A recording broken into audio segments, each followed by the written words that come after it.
Welcome to the Gay Buddhist Forum, where teachers from all schools of Buddhism offer their perspectives on the Dharma and its application in modern times, especially for LGBTQI audiences. These talks are offered freely to the world and made possible by appreciative listeners. If you would like to support our efforts to share the Dharma with underserved audiences, please visit gaybuddhist.org. There you can donate, find a list of upcoming speakers, or enjoy many hundreds of these recorded talks dating back to 1996. Our tradition is to just say our first and last names as we go around, and then I'll introduce our speaker.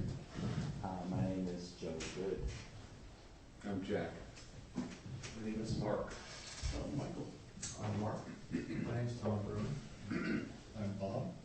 My name is Tage. I'm Wally. My name is Michael. My name is Dal. Jeff. Philip. Joe.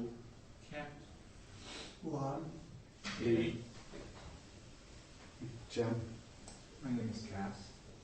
John. My name is Peter. Harley. And Wally. My name is Michael. I'm Len. My name is Gary. My name is Henry Rubinowitz. My name's Evan. My name is Clint. I'm Sean Coogan. I'm Hal. I'm Ray Dyer. I'm Eddie. Dan. Anybody here for the first or second time? Second. Just say your names one more time. Dan. Lon. Well, those of you who are regulars, please try to make our newcomers feel welcome during the social time. Our speaker today is somebody else. Just tell us your name as you're creeping in. Jose. Okay. John Coleman is our speaker today. He is a Jesuit priest, an associate pastor at Saint Ignatius Church in San Francisco. He holds a doctorate in sociology from the University of California, Berkeley, where he specialized in the sociology of religion. As a Jesuit, he is naturally interested in spirituality and its practices. Welcome. And you might want to pass out. I brought a handout which will help you follow what I'm going to say, and perhaps you may want to save it afterwards. So if you could pass those out to people. Yeah. And while that's coming, I was asked, by the way, I've known Ray for 27 years, Ray Dyer, so I presume that's how this invitation came this way. I was asked to talk about Thomas Merton and his dialogue with Buddhism. And first a thing about Merton, and then I will try to talk about why he was interested in and deeply influenced in Buddhism, particularly Zen Buddhism. Merton was born in France in 1915. His mother was an American Quaker, and his father was from New Zealand, who was an artist. The mother died when he was barely 6 years old. She died of cancer. And his father died when he was roughly 16 years old.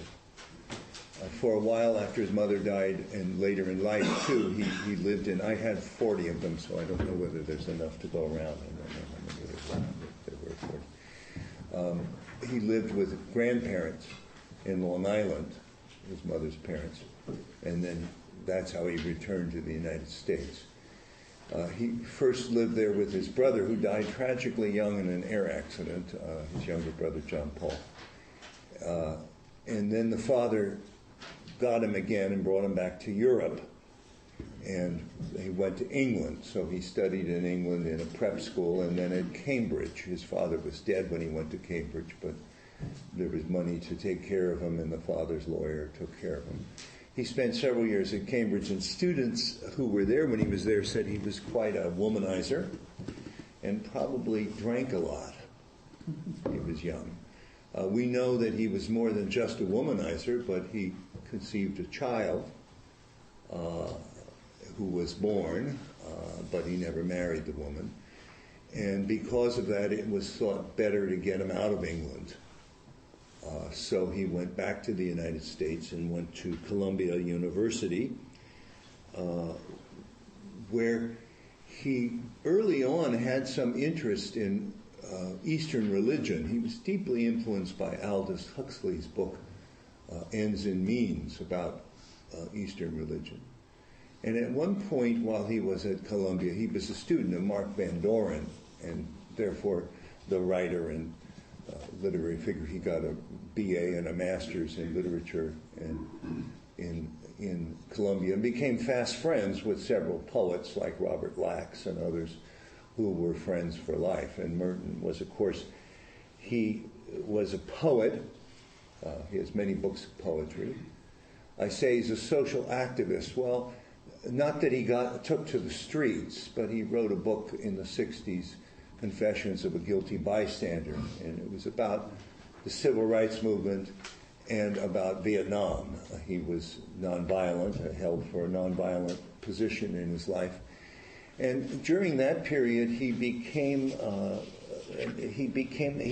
in contact, particularly in terms of the Vietnamese thing, with a Vietnamese famous monk, and I'm trying to remember his name. It's Thich Nhat Hanh, who was a very well-known Buddhist monk, and so they dialogued about nonviolence. He was a mystic, and indeed had at least two famous mystic experiences, one of which was connected with Buddhism toward the end of his life.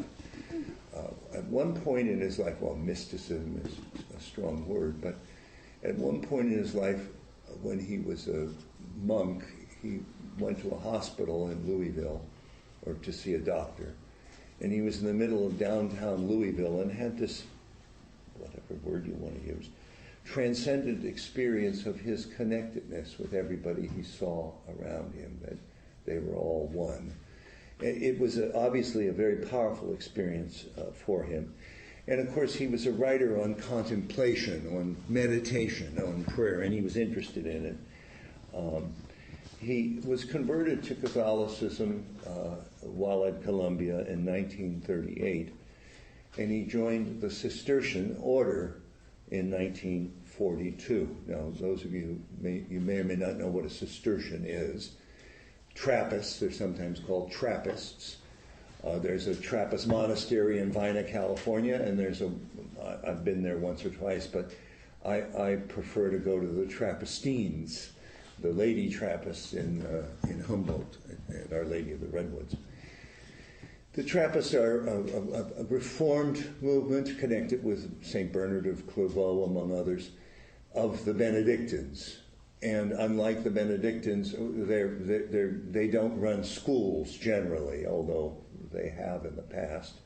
My father grew up next to a Trappist monastery in Ireland, Mount Melry, and in the days when he was there and for some time afterwards, they ran a school. But generally, they keep a greater silence than the Benedictines, even though they have the same tradition of ora et labora, pray and work.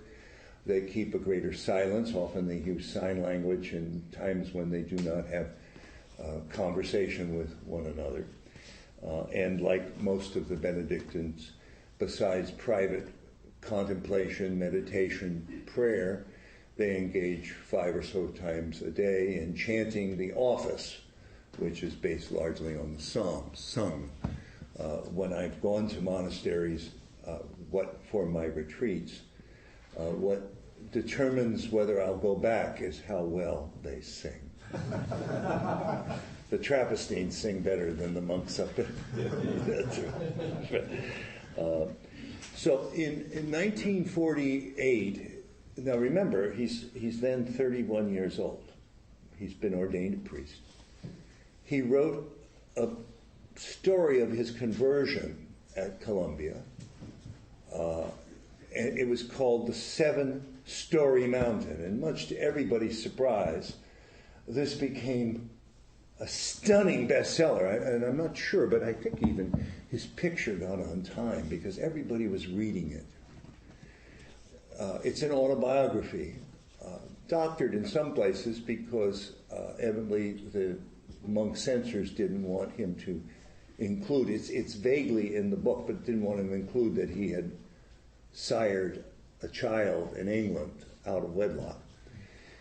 But it's often important to remember, think of most of us are older than 31, if you wrote your autobiography at 31, it might be very interesting, it might be very deep, it might be very spiritual, as his was. Remember, he's a poet, he has a poet's soul. But you'd rather see the autobiography at 60 or whatever. Okay. Some of his best-known books, in the Trappists, he held some positions. He was known as Father Lewis, was his name in the Trappists. He held some positions of teaching forming young new Trappist monks. He was the novice director for them. And he therefore studied deeply in the Christian sources and monastic sources, people like John Cashin and others, about contemplative prayer. He did a lot of study of the early monks of the desert. I don't know whether you know the monks of the desert, but somewhere in the 3rd or 4th century, right after the Roman Empire stopped persecuting Christians, a whole number of people in Egypt and elsewhere removed themselves from cities, and they lived as hermits. But people would come out to them for spiritual advice. In that sense, they were renunciators of what they thought was a worldliness in the world, but lots of people in that world saw a value in what they were doing. So he wrote Seeds of Contemplation, The Waters of Siloé, The Sign of Jonas, and Contemplative Prayer. When he was in Colombia, before he was converted, he met a Hindu monk. And by the way, besides his dialogue with Buddhists, which is probably the strongest stream of his dialogue, he also had dialogue with Hindu monks, Hindu mystics, as well as with Sufis, because he was interested in whatever would lead to a form of mysticism, a self-transcendence, a going beyond subject and object. So he met this monk whose name was Brahmachari, and he asked the Hindu monk, well, what should I do? He was beginning to have a stirring toward spirituality, I suppose we would say. This is before he was converted to Catholicism. And the monk said, don't read our stuff. Go to the stuff in your own tradition. It's rich enough. Find the wealth there. Read Augustine. Read The Imitation of Christ. Also, very early on, Gandhi was a deep influence on Merton. He actually wrote a preface to the translation and helped translate something Gandhi had written. And he was taken by the fact that although Gandhi was a Hindu and never ceased to be one, much of his own religious life was influenced by the Sermon on the Mount from Christianity, that he could somehow be an authentic Hindu and find a second home, in a sense, in another tradition besides his own. So I mentioned here some of the sources on Merton and Buddhism, and I was my own experience with Buddhism is not large. I've spent a month once in Japan, and I certainly spent time in Buddhist monasteries and meditated there. I've been to Thailand a couple of times and to Cambodia, and I've been to Buddhist monasteries there and temples. But I spent actually 5 years ago a semester teaching in Taiwan, and so I went to a lot of Buddhist temples there. The first book I mentioned is called Encounter, Thomas Merton and D.J. Suzuki. Now you may know who D.J. Suzuki is, but he's probably the most important conveyor of Buddhism, and particularly Zen Buddhism in the post-war period, into the United States. He was a friend of Tillich and others. And Merton took the initiative and wrote to Suzuki in 1959. He had already been reading books about and trying to practice equivalent forms of Buddhist meditation. And he said the following: I have my own way to walk, and for some reason Zen is right in the middle of wherever I go. If I could not breathe Zen, I would probably die of asphyxiation. And actually, I don't include the rest of the quote, but then he goes on to say, well, Zen, I'm not sure I know how to define Zen, but later in one of his books he said, well, quoting Dogen, the great Zen master, anybody who defines Zen or gives a structure to it has betrayed it. But anyway, Merton said, I don't know how to define it, but I don't know how to define air either, but it's what I breathe. And so there was a long correspondence between Suzuki and Merton sent some of his writings to Suzuki, particularly writings about Fathers of the Desert, and vice versa. And eventually, in one of his books, Zen and the Birds of Appetite, there's a kind of a dialogue between the two of them. And in his correspondence, and he finally met Suzuki in, I think it was 1966. Merton, he was able to, Suzuki came to the United States and Merton got permission to leave his monastery in Kentucky and go up to New York and meet Suzuki. And Merton, in his writings that he sent to Suzuki, compares Zen masters and the Desert Fathers. You know how in Zen there's koans, what is the voice of, emptiness or whatever. But the Fathers of the Desert, these hermits, and yet there would be kind of like teachers among them, roshis of sorts, would give often the hermit something equivalent to a koan. Go out and water a dry stick till it grows or whatever, and they'd have to figure out what the world that was. The great humor that one finds both in Zen and in the Fathers of the Desert, and the equivalent emphasis on emptiness, the emptying oneself. The Greek word is kenosis, to empty yourself, and actually the Christian understanding is that God emptied himself in Jesus, and Jesus emptied himself, becoming just like us. So Merton, also in his writing to Suzuki, refers to analogy in Aquinas, where he says that because we know being the way we know it, to claim that God is a being is as misleading as anything. So one can as much claim that he is non-being, at least non-being as we know it, as to say that he's being. He also quotes John Ruysbroek, who's one of my great favorite Christian mystics from Belgium. I've lived in Belgium. And Ruysbroek was somewhat of a contemporary and a disciple of Meister Eckhart, again, somebody in the Buddhist-Christian dialogue that both Suzuki and Merton found congenial, on transcending the subject-object distinction. So Merton wrote a book, this is number B here, Mystics and Zen Masters, in which he argues, and really his interest in Buddhism was less a kind of a doctrinal thing. He was less interested in that. He was more interested in practice. And he thought that he as a monk and other monks, Western Christian monks, could learn from the meditative practices of Zen.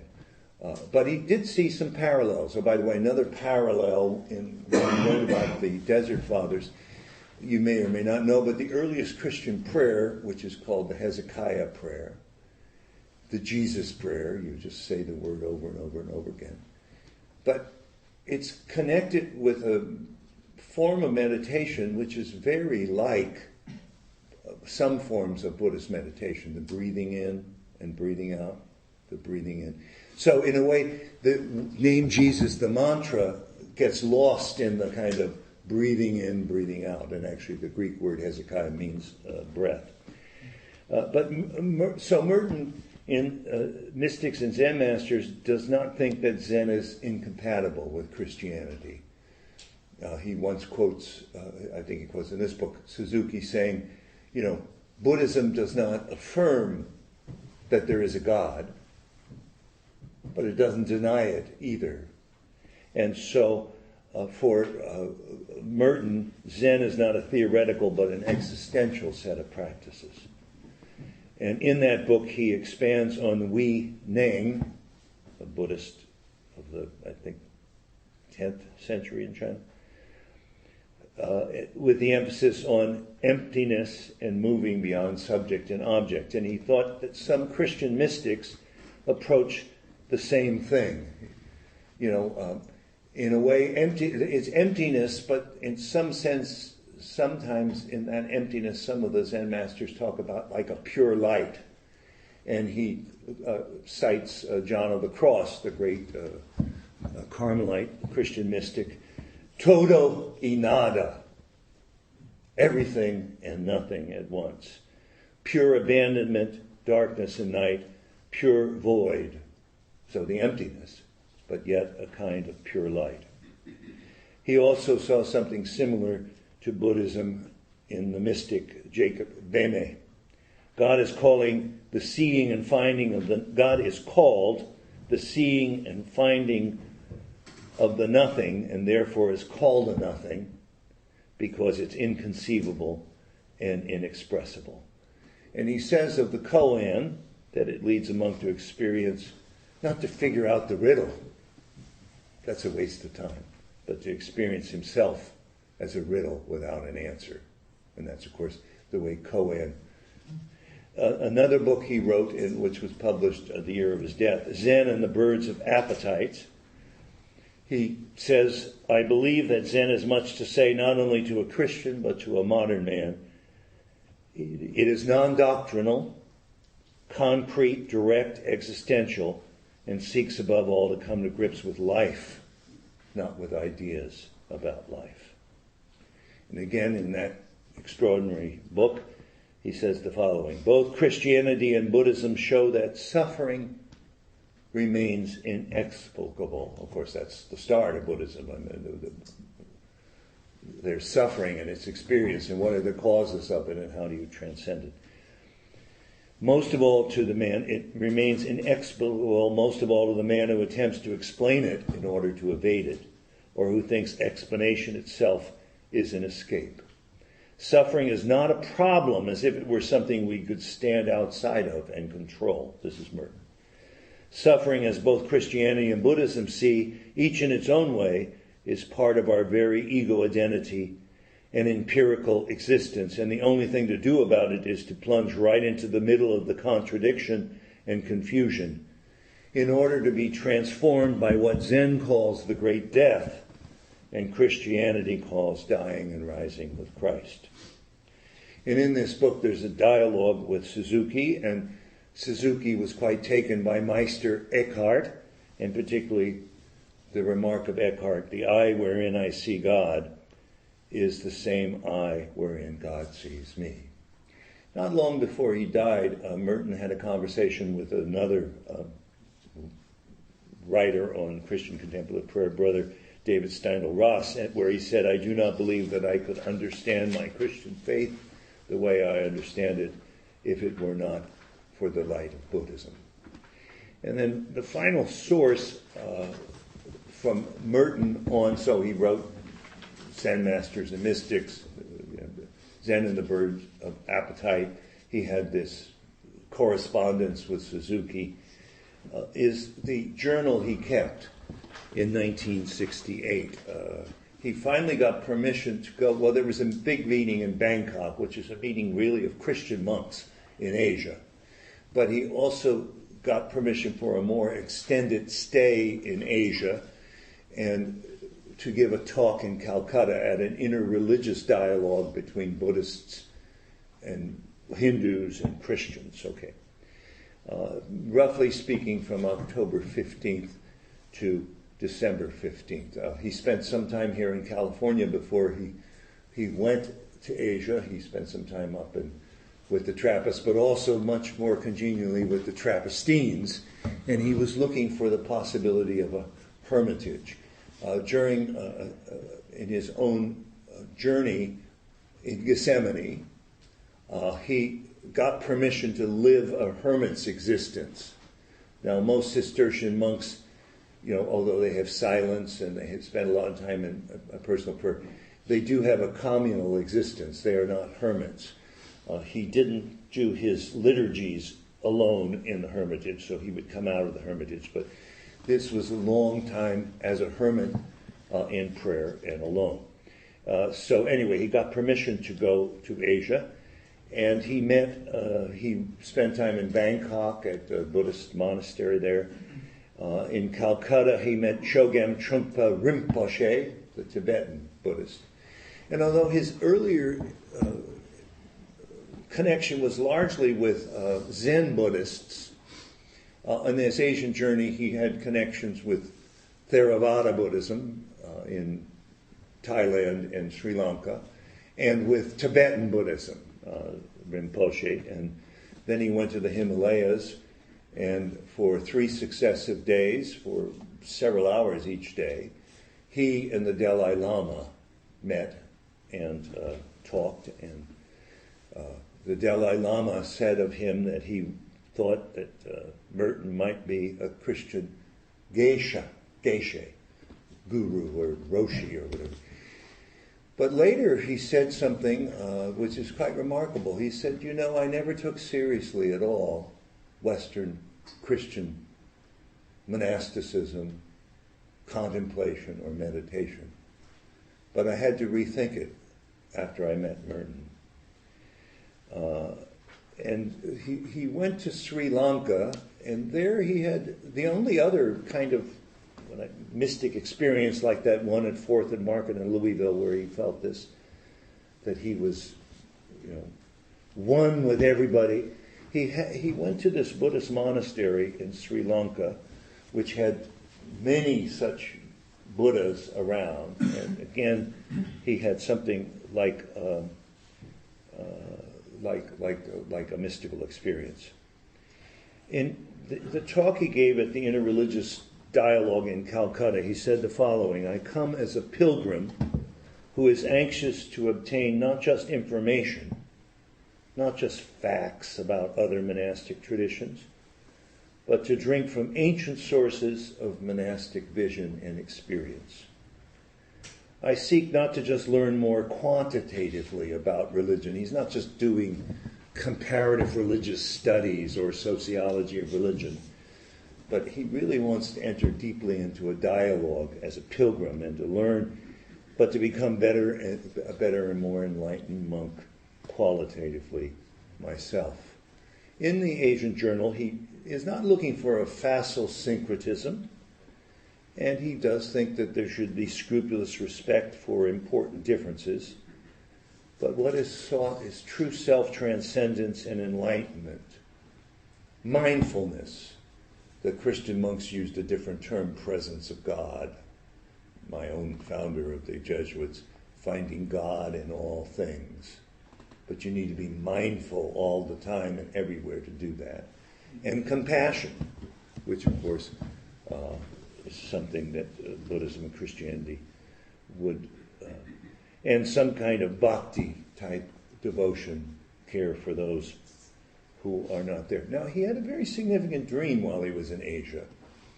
He imagined himself back in Gethsemane, but there he was, dressed not as a Trappist monk, but as a Zen Buddhist monk. And he meets all sorts of people, and they look at him a little puzzled. And he said, no, I'm both. This is a significant dream. Now, another helpful source I found, inspired more by Merton than Merton himself in this dialogue with Buddhism. So it's not a syncretism thing. It's not trying to find, what do we have just in common so we have a least common denominator. It's really a dialogue so that we can learn even from differences.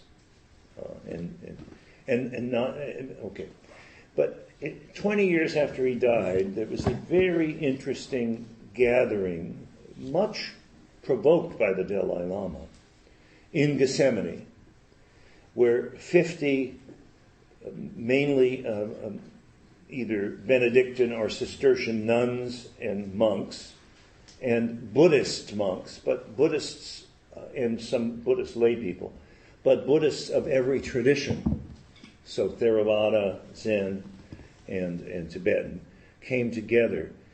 And they talked about the role of the teacher. They talked about compassion. There's some interesting conversations. For example, anger is bad in Buddhism. And it's bad, and actually it's one of the capital sins in Christianity. But Christianity allows something like a righteous anger about justice. And so there was some debate about those things, as there was about human rights. Some Buddhists don't like the word human rights. Not that they don't accept the reality, but they think the word is intrinsically adversarial. Anyway, it's an interesting dialogue. But one Buddhist cited Merton at his talk in Calcutta during this. It's worth reading, that encounter, and there's a lot of stuff in there by the Dalai Lama. Here's what he cited from Merton. At the center of our being is a point of nothingness, which is untouched by sin and by illusion. A point of pure truth, a point or spark which belongs entirely to God, which is never at our disposal, from which God disposes of our lives, which is inaccessible to the fantasies of our own mind or the brutalities of our own world. And another Buddhist at that conference cited Merton when he said, I think that we have now reached a stage of religious maturity at which it may be possible for someone to remain perfectly faithful to a Christian or Western monastic commitment. Even so, he felt he'd be asphyxiated if he couldn't be Zen, but it didn't mean he was ceasing to be Christian. He wanted to be both. Faithful to that, and yet learn in depth from a Hindu or Buddhist discipline or experience. Some of us need to do this in order to improve the quality of our own monastic life. And then I end with a reference to a dear friend of mine who's probably more than that, is the most important scholar of Christian Buddhist dialogue in the United States. His name is James Fredericks. We taught together at Loyola Marymount University. I'll have lunch with him in 2 weeks, actually. He's up in Sonoma. But anyway, there's a new book on Catholicism and interreligious dialogue, and he has an interesting chapter on Buddhism and that dialogue, and then 2 respondents to him. One last thing. At that conference, 2 things that I remember from the conference held at Gethsemane that the Dalai Lama said that I thought was interesting. Anyway. On the one hand, he said, here we are, so Theravada, Tibetan, Zen Buddhists together here in Gethsemane. And it's more likely that we will talk to these Christian monastic people about contemplation, meditation, emptiness, going beyond subject-object distinction. Then we talk to one another. We really need more dialogue between our own 3 traditions. I'm just quoting him. The other thing he said that I thought was interesting, he said, Merton was insistent that he thought that the Christian monasticism could learn from Buddhism. He said, but I think we can learn some things also from Christian monasticism. And that is some strength in the meaning of bhakti, and particularly how many of the monastic people started hospitals, schools, soup kitchens.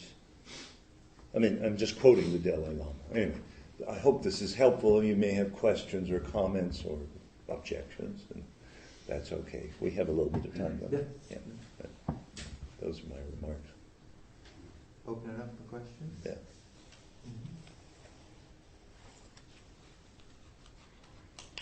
Yes. Well, I'm just curious. I'm old enough to remember the Vietnam War and Merton and others, prominent Christians taking a stand against it in a very passionate way. Yes. Daniel Berrigan, for example, the Jesuit. Right, that was the name of it. I just want to, maybe this doesn't pertain to what you're talking about. I just want to, what happened? What happened to Christianity in America that has taken this hard right turn and has become so dogmatic and even hateful? Because wasn't always like that. No, it was not, nor is it entirely now either. I mean, recently we had that wonderful thing of nuns on the bus. Right, but they were being highly criticized. Well, I know.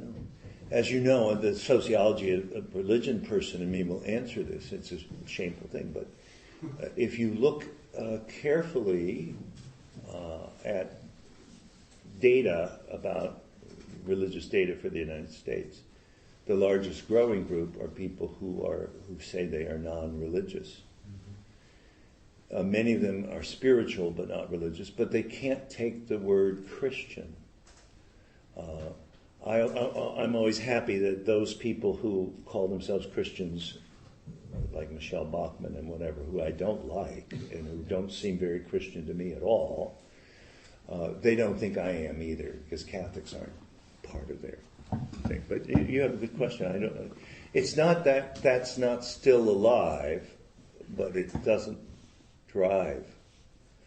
In either Catholicism or mainline Protestantism, again, there was a kind of a social gospel element. But of course, Protestantism shifted from mainline Protestant to evangelical Protestants. We don't want to be overly dogmatic here, because Jim Wallace, who's somebody I admire, there are evangelical Protestants who are socially engaged or against war, etc. But thank you for your question. Yes? You suggested this, but I just wanted to confirm the fact that the Cistercians are still very involved in cross-cultural dialogue. And it's been, I had the great privilege about 5 or 6 months ago, as the abbot in Vina asked me if I would go to Catholic churches in the San Francisco area and help them fundraise, because of course Cistercians live in poverty. They don't have resources to pay to do that type of thing. And I got to go around and talk to a number of churches about the need for it's the Alliance of International Monasticism, the umbrella organization. Yes. But in Asia, it's specifically directed towards religious dialogue. And I was a little blown away, because I knew Merton had done this in the 60s, but I was unaware that tradition had been maintained. Well, because of course Asian Christians are more interesting in some ways, because they know that tradition. They know that they don't come out of Christendom at all. There's a Jesuit in Sri Lanka who I deeply admire. His name is Alois Peris, and did that kind of liberation theology for there's these two groups, one Buddhist, one Hindu, and they opted in his community, if you were of the Indian, more Hindu background, you opted for the Buddhist, and vice versa as a way of. But instead of basic Christian communities, there they talk about basic human communities, because So this isn't a luxury. I mean, both Merton and the Dalai Lama would say that world peace and justice will depend on a genuine dialogue. In my parish, I'm in charge of what we call adult faith formation. So 3 Sundays a week, 3 Sundays a month, rather, we get speakers in, and I want to make sure that it includes spirituality, it includes social justice, but also ecumenism. So this past spring, Sister Mary Ann Donovan, who taught at the Jesuit School of Theology in Berkeley, and has been active in the Buddhist-Christian dialogue, came and talked about that. And I had somebody from actually the head of Harvard Center for World Religions is a Jesuit, and he came and talked about the dialogue between Hinduism and Christianity and whatever. Yes? What was Thomas Merton's dialogue with or stance on evangelical Christianity? He probably didn't have much. Well, first of all, remember he died in 1968. And so the kind of, again, sociologically, it's not that evangelical Christianity didn't exist, but it after that evolution thing in the 20s in Tennessee, they withdrew from the world. So their kind of emergence in a big way wouldn't have been so big. But again, there's some evangelicals who have prosperity gospel, whatever. I don't even think they may call themselves Christian. I don't think it's worthy of Christians, But one has to be careful there, because there are really interesting evangelicals too, who have an intellectual life, who do have social outreach, etc. So, yeah, and who aren't all anti-gay, Right. Well, I appreciate you bringing this convergence. I myself was raised Italian Catholic, went through every realm of Christianity, and like Merton, when he said he went to these places not to learn of, but to drink of, Mm-hmm.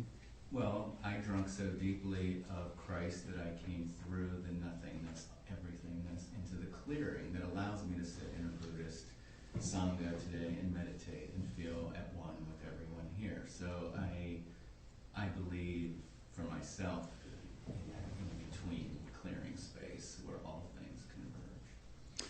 Thank you. And you just provoked an interesting, I want to share something.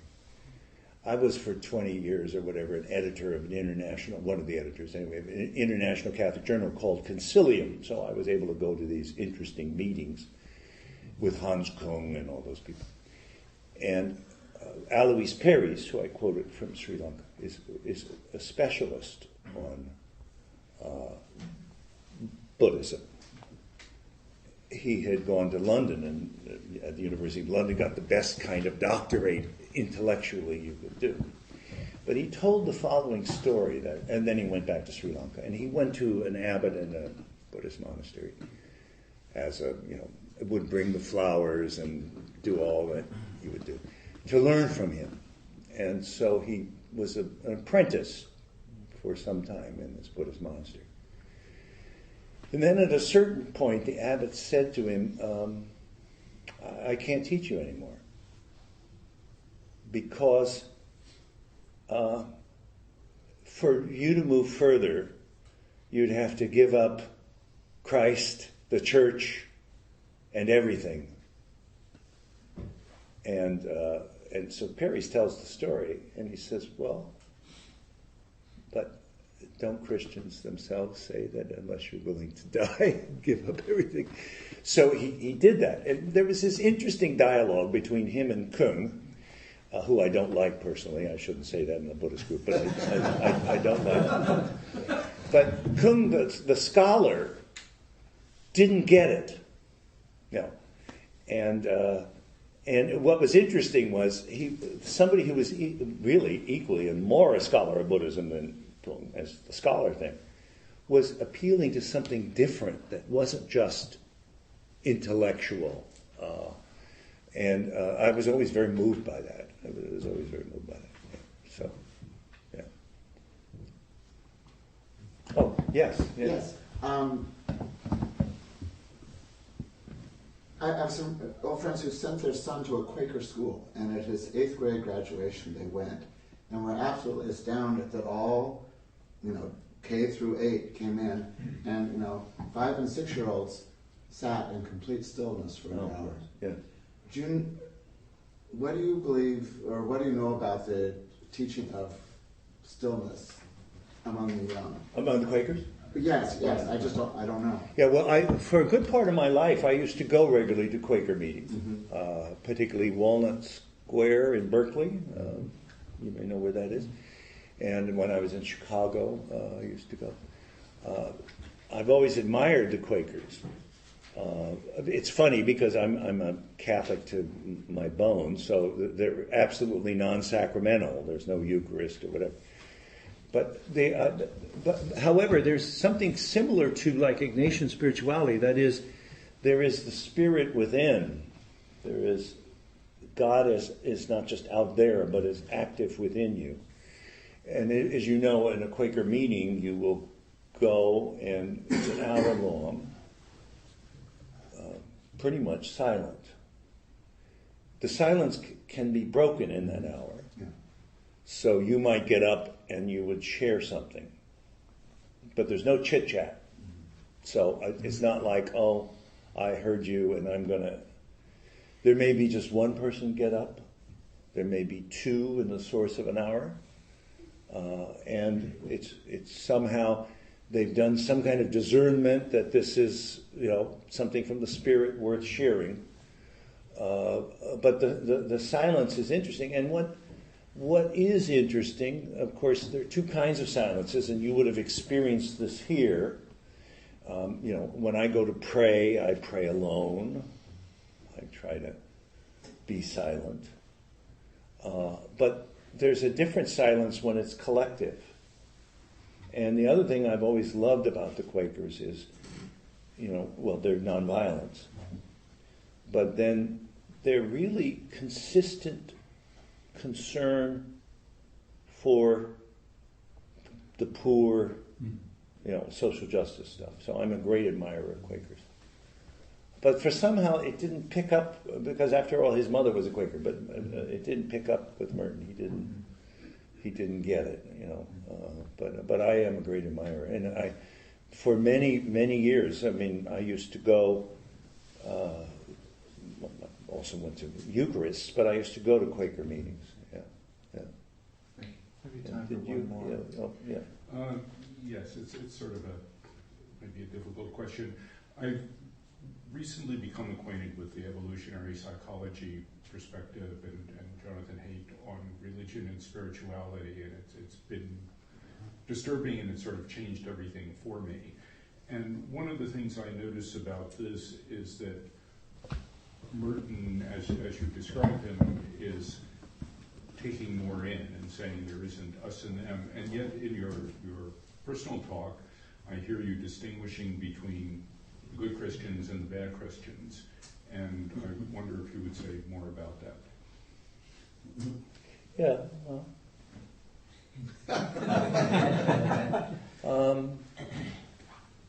One has to, judge not that you not be judged.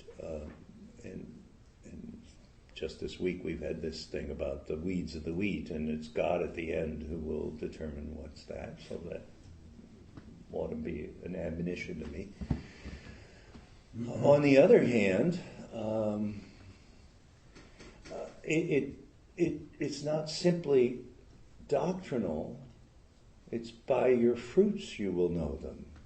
And I think that Buddhists might have the same thing. That is, it's after all, it's by compassion and bhakti that you show what's true.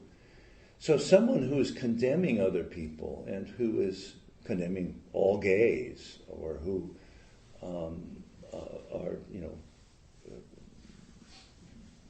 happy to start wars, or the poor. And don't really care about the poor.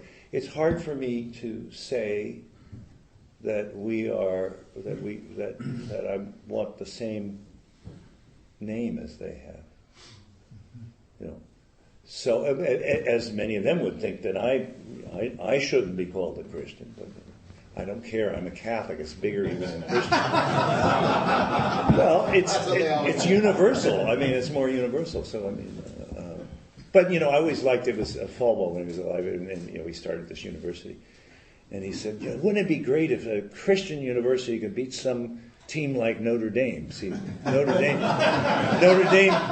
wasn't included. Yeah, John. Did Merton say anything, John, about?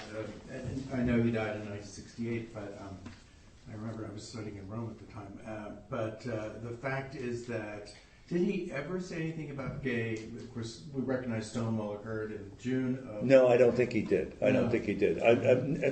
Positively or negatively. He was not himself gay. Yes, well, that's evident from his history. And then there was this other, when he was a monk, this kind of, he was chaste. He didn't violate his vow, but he fell in love with a nurse who took care of him. M, we know from some letters. So he was not himself gay. But I don't think so. I'm not aware of that. I'm not aware of it. It's probably too early. Yeah. And it wouldn't have been in his radar scheme. I don't think he was he wouldn't have been homophobic as far as I could tell, but So just a quick footnote, for those who don't know, he died accidentally at that time. oh, yes. Through accidental electrocution. That's right. The fan fell into That's right. The fan fell into, which was, because he had planned, that was in December 15th or something. He had planned to go to Japan, and because he had this bigger, Zen thing to go to Korea and Japan, and he never got there. Yeah.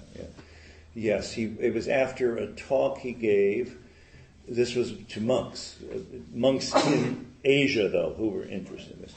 And it was hot. It was in Bangkok, so he went back and he got in the shower, and there was some kind of fan that seems to have fallen in and electrocuted him. Some people say the CIA.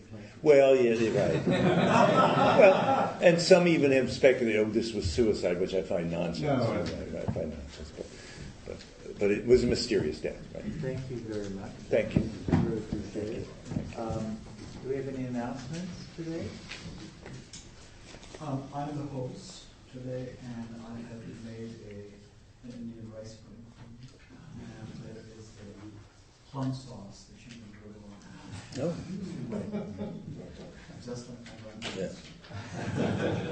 run. Let's see. There's also different kinds of tea, and if you do have some, then please wash up your cups afterwards. I will be going around in just a little bit with the Dana Bowl, and the suggested donation is $5 to $8 to help us by renting the space. There's a newcomer's sign-up sheet to the right here, and if you would like to receive our newsletters, then you can put your email address on there. And finally, some of us gather at about 30 at the end of the social half hour to go out to lunch to a nearby restaurant. So if you would like to do that, sometimes that's fun to do. And the group will gather right outside or inside the Red Bull to the street at 12:30. Yes. Jim Stewart and I sing in a chorus, San Francisco Choral Society, and this is not entirely spiritual. It's somewhat exotic and fun, I hope. We're performing Carmina Burana and also a relatively new piece, Songs for the Earth by Emmy Deemer at Davies Symphony Hall on August 17th and 18th. And I put out some flyers on the Okay, great. So our annual fall retreat, the fourth weekend in September, is nearly full. There are 5 or fewer spots left. So if that's of interest, act now. And how do you act? We have brochures out on I presume they're out there. There. Is there a list? There's a registration form in there that needs to be mailed in. Mailed in. Yeah, we have no big online shopping cart. You can't download the form, though, from the website. The form, the same brochure is actually on our website, or you can pick up one here. How much does it cost? It's sliding scale $160 to $200. Huh. Cheap. Yeah, I mean, it includes all food. Hi,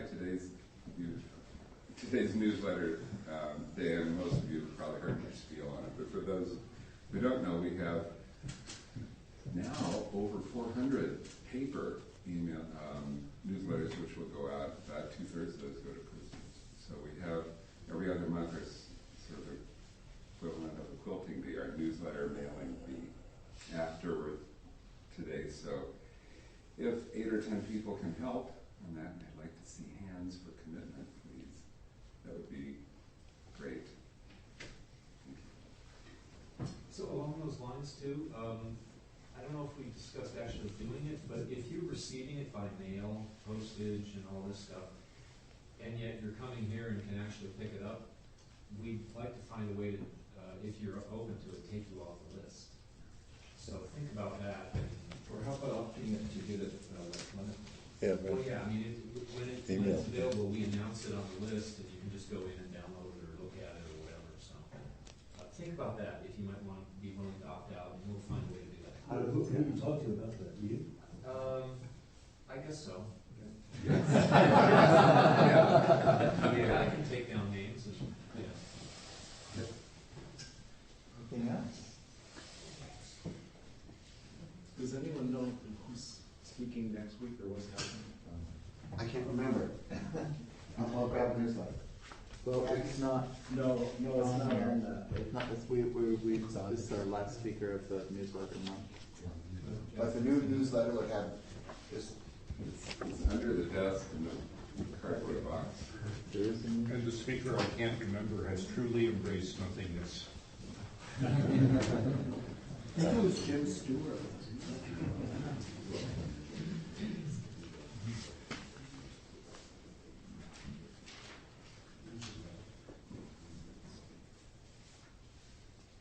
I don't have my glasses.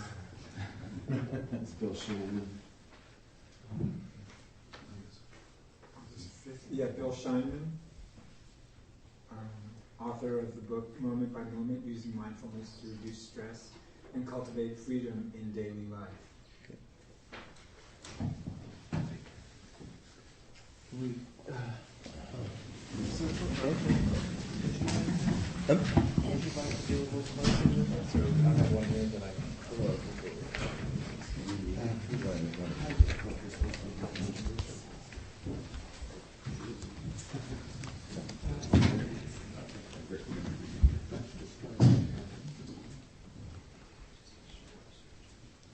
May the power and truth of this practice, by the power and truth of this practice, may all beings have happiness and the causes of happiness.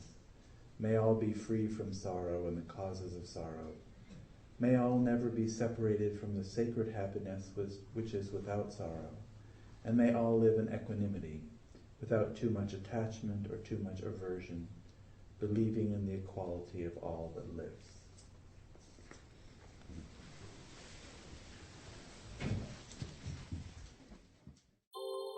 Thank you for listening to the Gay Buddhist Forum.